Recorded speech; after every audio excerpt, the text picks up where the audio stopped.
Assalamualaikum warahmatullahi wabarakatuh. Sahabat kreatif, jumpa lagi bersama saya Muhammad Akbartan dalam kelas kreatif.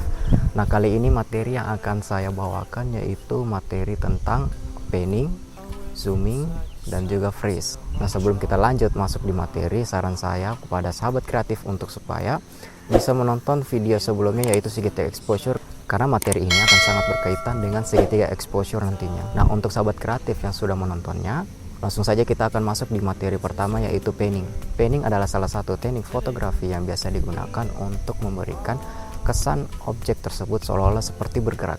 Nah, panning ini sendiri biasa digunakan pada saat kita lagi ingin motret MotoGP atau perlombaan-perlombaan mobil ataupun sepeda yang kita pada saat itu ingin foto kita objek tersebut terkesan dia diam tapi sekeliling dia itu terkesan seperti lagi pada saat melaju.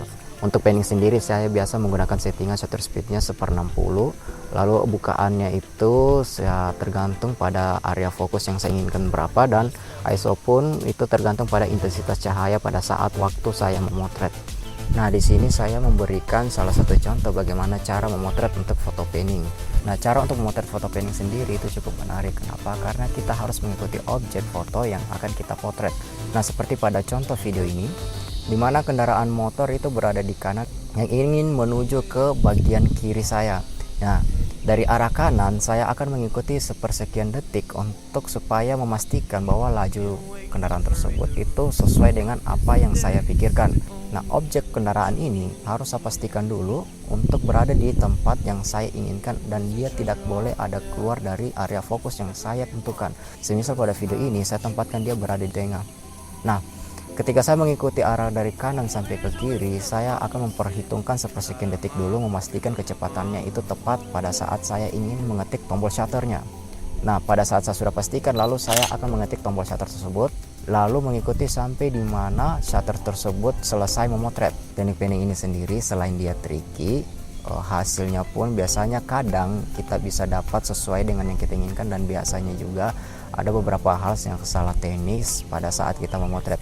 Nah, mungkin usulan dari saya, ketika sahabat kreatif ingin memotret dengan menggunakan teknik ini, maka saran saya untuk sering hunting saja dan jangan takut untuk mendapatkan hasil yang gagal, karena memang untuk teknik panning ini sendiri harus memang banyak untuk melakukan hunting di lapangan. Nah, untuk contoh-contoh foto panning sendiri mungkin seperti ini.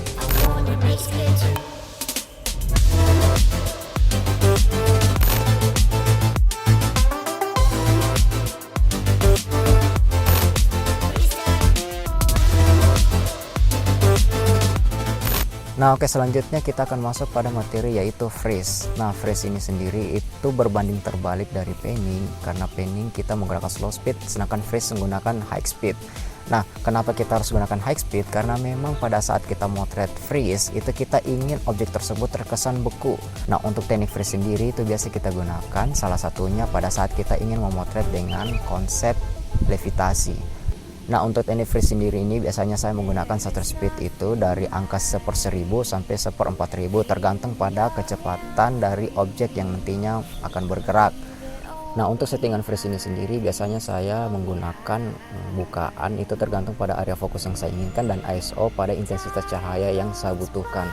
Nah, tujuan dari pemilihan high speed pada shutter speed ini itu bertujuan agar supaya foto tersebut atau objek tersebut tidak mendapatkan efek blur sama sekali pada saat dia bergerak. Nah, semisal pada contoh video ini di mana saya menggunakan teknik freeze pada foto levitasi. Ketika ada seseorang yang ingin melompat, lantas pada saat dia melompat, maka tombol shutter saya akan tekan. Nah, untuk contoh-contoh foto freeze mungkin seperti ini.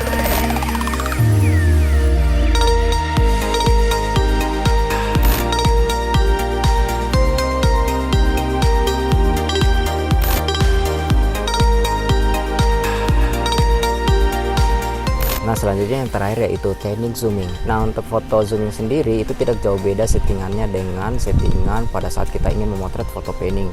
Hanya yang jadi perbedaannya yaitu efek yang kita akan dapatkan itu berbeda dengan panning.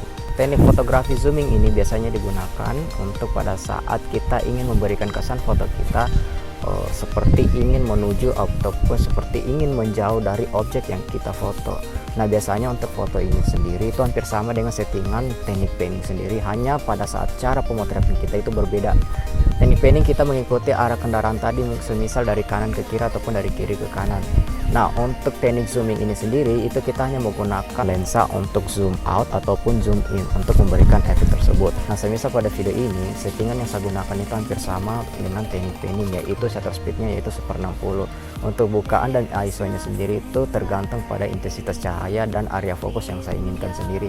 Nah, untuk foto ini sendiri objek saya tempatkan pada area frame foto yang saya akan foto nanti. Nah, untuk cara memotretnya sendiri, ketika saya menekan tombol shutter, maka tangan saya pun harus bergerak untuk membuat lensa tersebut dari zoom out ke zoom in ataupun dari zoom in ke zoom out. Nah, untuk contoh-contoh foto zooming sendiri itu seperti ini.